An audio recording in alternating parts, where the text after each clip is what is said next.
जय हिंद। आज के पहले एक वीडियो में हम लोग हमारे शरीर के कंकाल तंत्र के बारे में यानी 206 हड्डियों के बारे में पढ़ चुके थे। आज हम उन हड्डियों के जॉइंट के बारे में पढ़ें। तो हड्डियों के जॉइंट को हिंदी में संधि बोलते हैं। ये संधियां हम 3 भाग में बांट कर पढ़ते हैं। कौन कौन सी? पहला है इमूवेबल, दूसरा है शॉर्टली मूवेबल, तीसरा है freely movable. Immovable, shortly movable, freely movable. अब हम इमूवेबल को पहले देख लेते हैं। इमूवेबल का टेक्निकल नाम फाइब्रस है, जिसे रेशेदार संधि या अचल संधि भी कहा जाता है।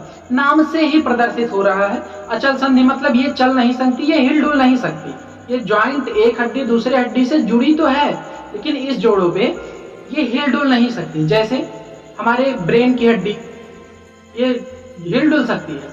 हमारा दांत, देखिए दांत एक दूसरे से जुड़ा जरूर है, जुड़ा है ना, लेकिन ये हिल सकता है। अगर हिला तो समझिए 10-15 दिन में टूट ही जाएगा। आपके खोपड़ी की हड्डी हिलती है, अगर हिलेगी तो समझिए आपको कोई दे दिया है एक बांस। ये इमूवेबल जॉइंट यानी अचल संधि है, हिल डुल नहीं सकती। उसके बाद दूसरा आता है शॉर्टली मूवेबल। दूसरी संधि कौन सी है? शॉर्टली मूवेबल, जिसे कार्टिलेजिनियस भी कहा जाता है, जिसका टेक्निकल नाम कार्टिलेजिनियस है।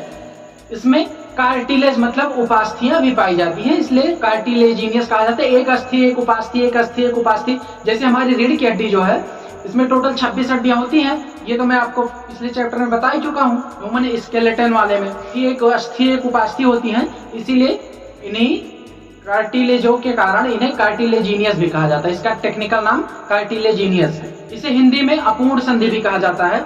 इस अपूर्ण संधि में हमारी रीढ़ की हड्डी और रिब्स आती है। मतलब ये थोड़ा बहुत हिल सकती हैं, बहुत ज्यादा नहीं। ना ही एकदम रुकी रहेंगी और ना ही बहुत ज्यादा हिलेंगी, केवल हल्का सा हिल डुल सकती हैं। जैसे जब हम सांस लेते हैं ऐसे, तो देखिए हमारे रिब्स फूलते हैं। जब आपको टेस्ट लिया जाता है, जैसे फोर्स में जब पुलिस या आर्मी में आप जाते हैं, तो ये 80 से 85 फुलवाया जाता है, मतलब 5 सेंटीमीटर। 5 से 7 फूल जाएंगे, इससे ज्यादा नहीं हिलते।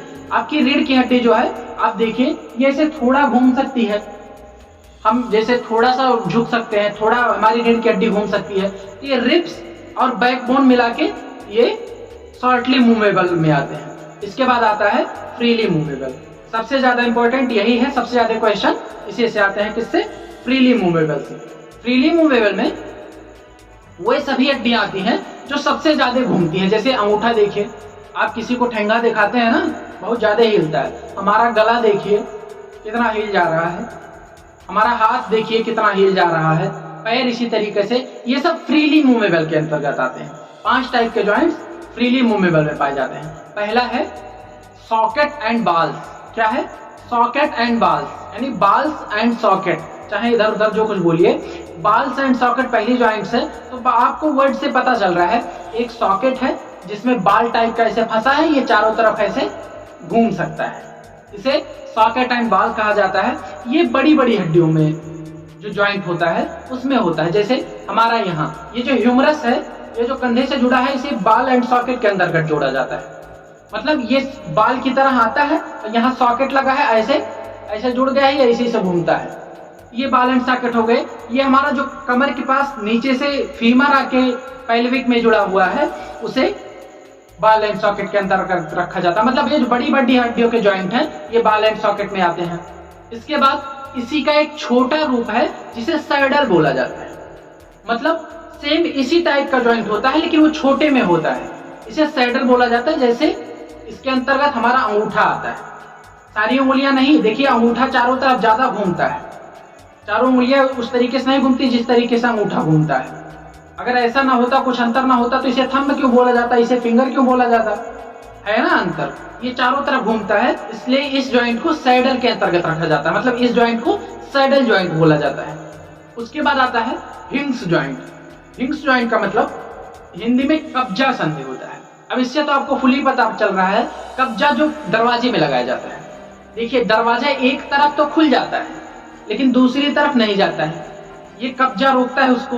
हिंग्स जॉइंट यही है। ये इस तरफ तो आ सकता है, लेकिन इस तरफ अगर हम झुकाएं तो नहीं जाएगा, बिल्कुल नहीं जाएगा। यही क्या है?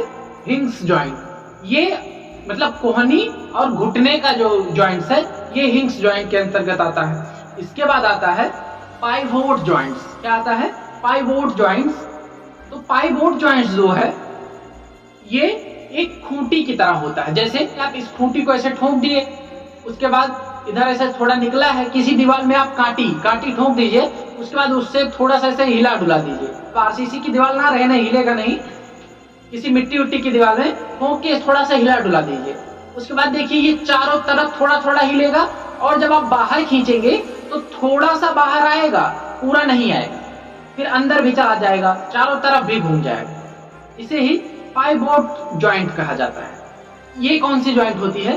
तो हमारा गला देखिए, हमारा गला देखिए, ये ऊपर भी हम उठा सकते हैं, अंदर भी धंसा सकते हैं, इधर भी ले जा सकते हैं, इधर भी ले जा सकते हैं, पीछे भी ले जा सकते हैं, आगे भी ले जा सकते हैं। मतलब ये कौन सी जॉइंट है? ये पाइवोट जॉइंट है।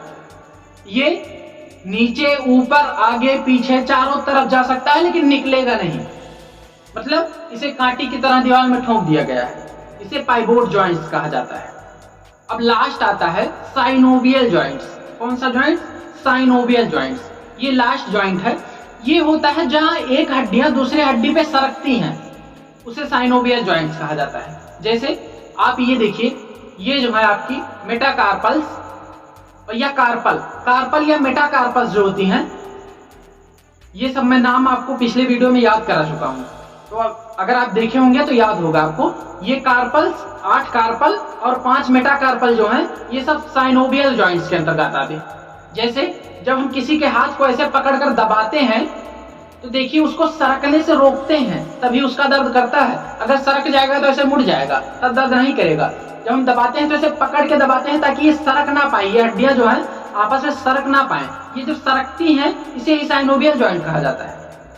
देखिए जब हम अजूरी बनाते हैं, ऐसे जब हम इसको चिपका लिए तो ये साइनोवियल जॉइंट के अंतर्गत आता है। अगर ऐसे फैला देंगे तो पानी तो रुकेगा नहीं, इसलिए इसे साइनोवियल जॉइंट नहीं कहा जाएगा। जब ये सरकती हैं आपस में लेकिन छूटती नहीं है तो इसे साइनोवियल जॉइंट कहा जाता है। ये अगर हम दबाएंगे और सरकने नहीं देंगे तो दर्द करेगा, सरक के जो मुड़ जाएगा तो दर्द नहीं करेगा। इसे ही साइनोवियल जॉइंट कहा जाता है। तो ये हो गई जॉइंट्स, ये इतने टाइप की जॉइंट्स हो गए। अब हम समझते हैं लोगों को गठिया रोग कैसे हो जाता है।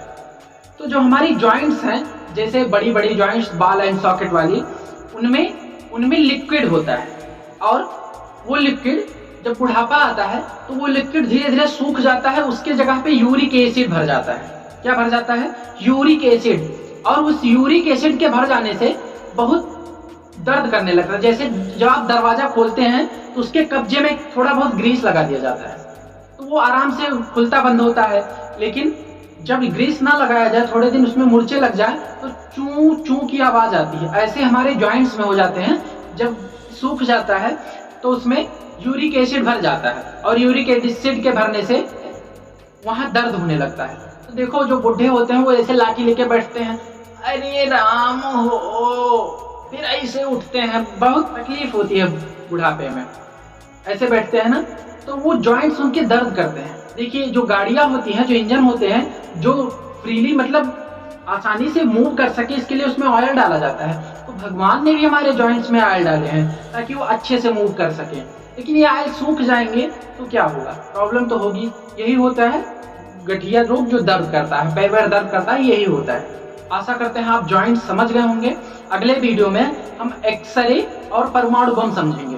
क्या होता है एक्सरे? क्या होता है जिससे हमारी हड्डियां टूट जाती हैं तो एक्सरे करा जाता है ना, डॉक्टर एक्सरे बोलते हैं ना, एक्सरे करा के लाओ, हम देखेंगे कहाँ टूटी है, कैसी टूटी है, तो वो एक्सरे समझेंगे। और उसी से रिलेटेड परमाणु बम है, वह भी समझेंगे। आशा करता हूँ आप समझ गए होंगे। मिलते हैं अगले वीडियो में, तब तक के लिए जय हिंद।